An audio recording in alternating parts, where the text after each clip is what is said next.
Afternoon or magandang hapon. Let's learn some Tagalog word for today, and we have 4 words.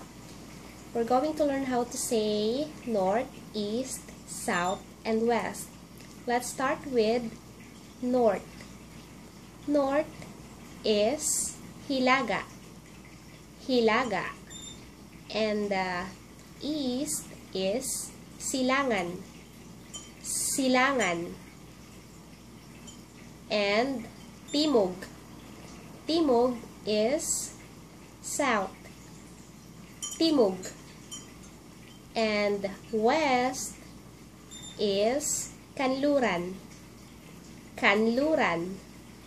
So, for north, east, south, and west, that's Hilaga, Silangan, Timog, Kanluran.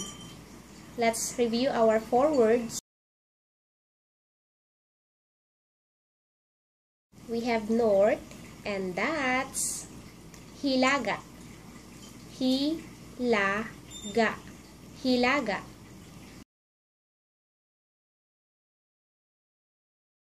And east. East is Silangan. Silangan. Silangan. Silangan.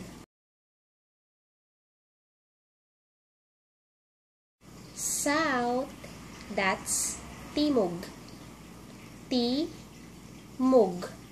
Timog. And last, west, Kanluran. Kanluran. Kanluran. So that's Hilaga, Silangan, Timog, at Kanluran. That's it. Bye-bye.